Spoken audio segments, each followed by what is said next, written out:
Hi, welcome to this section of our stake training. And in these videos, we're going to be looking at the Ward Temple and Family History Coordination Meeting and the Ward Council and the role it plays in driving member activity.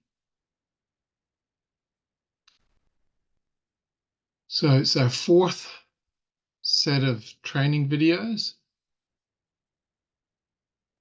And there are 6 training videos here. One is working with ward leaders. Second one is on effective ministering. The third is on the Temple and Family History Coordination Meeting in the Ward Council, and about one coordinated effort, then an overview of our state training plan. Now, so this lesson covers where do we want to be.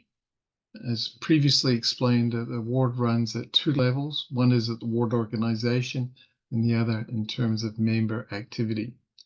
The purpose of ward organization is to drive member activity.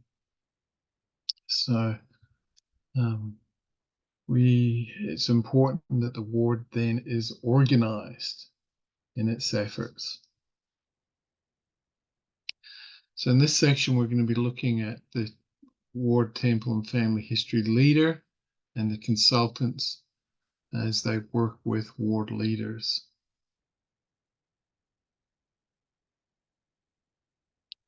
Now, the following video was made in 2013, and it shows that the High Priest group leader is responsible for Temple and Family History in the ward. Now, this role has now been replaced by the Elders Quorum President. Nevertheless, leadership and organizational principles have not changed. And the video also shows training material for Temple and Family History consultants that is now obsolete. However, doctrinal and family history research principles are the same.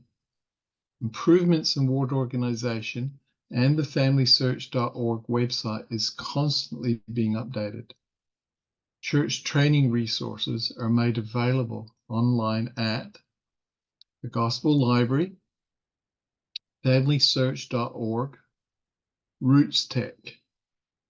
And we strongly urge you to regularly check and keep up to date with these training resources.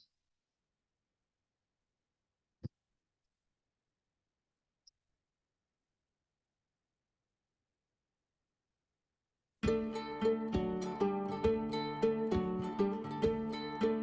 the 1930 census, because you know your grandpa's going to be on that. Let's see. Where'd that guy Do you know go? when your parents were born? My name is Kathleen Ann Daywald. When I joined the church, I started getting interested in family history work, and then they called me to be a family history consultant. I love doing it. I love helping people find things that they can't find. As a family history consultant, I get to work a lot with the ward leaders.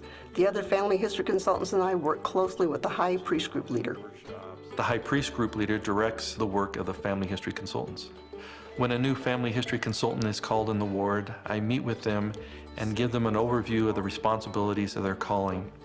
I let them know what resources are available. In particular, I give them a copy of the To Turn the Hearts book and point them to the other resources that are available. Brother Mortensen, our High Priest group leader, he is really great. I loved working with him. He's really gone from the ward council and told us who's the next people we need to work with. Hey, Brother Mortensen, how are you doing today?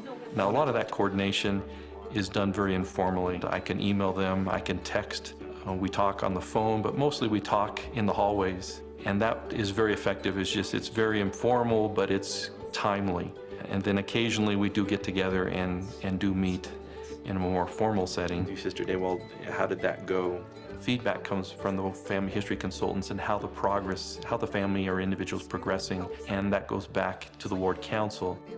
As a family history consultant, you kind of seek out people in your ward that either the bishop or the bishopric has said, go work with them, or that you have some inspiration to help.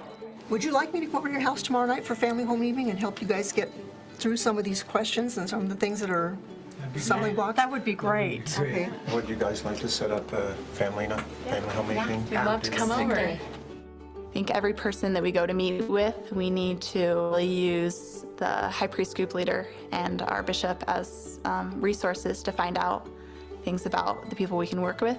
Here we have an elders quorum president, someone that's obviously active, who acknowledges that family history work is hard.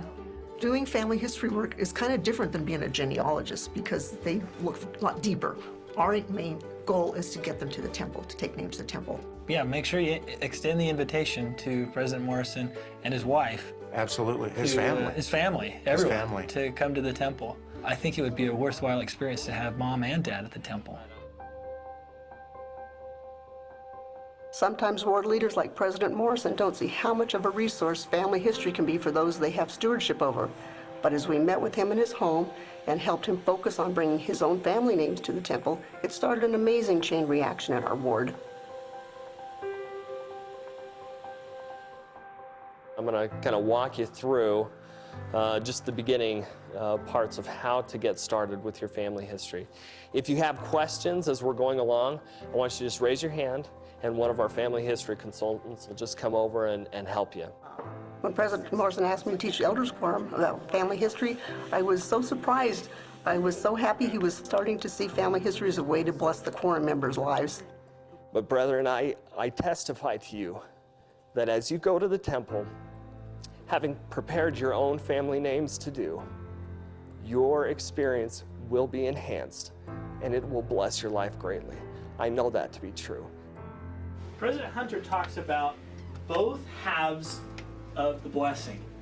Miracles happen and doors open when family history consultants and ward leaders work together. How is that? Really, the last couple months, I've had so many people come up and say, I need to come over, I need to meet you down at the library. The Lord is hastening his work.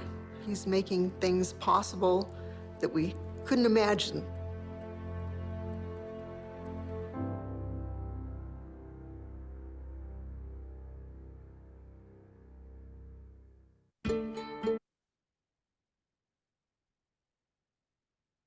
Now, there's a number of things in that video, but before I read this verse from Doctrine and Covenants, section 88, I want you to really think about what happened in that video.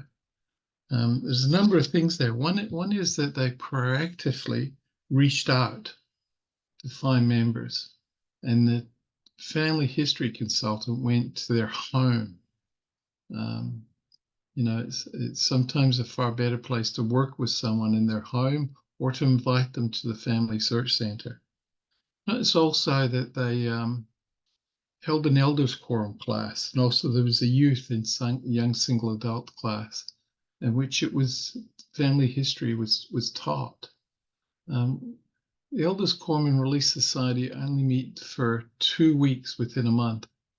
And when you consider that we have state conferences, general conference, and that there's combined priesthood meetings, there's not many opportunities to actually teach people how to do family history. Now remember, it's temple and family history. Very much the focus of it is on the temple.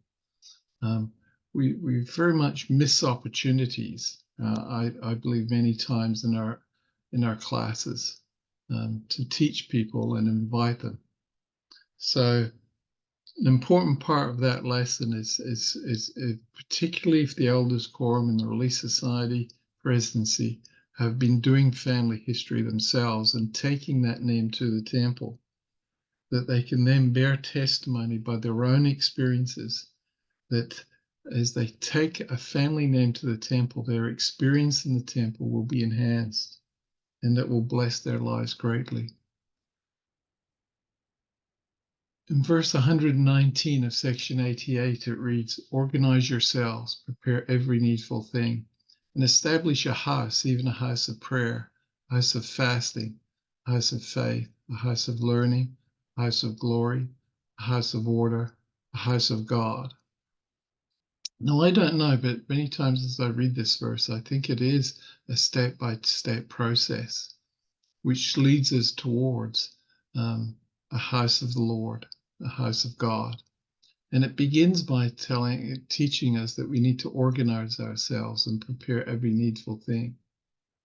As we go to the house of the Lord, we need to organize ourselves.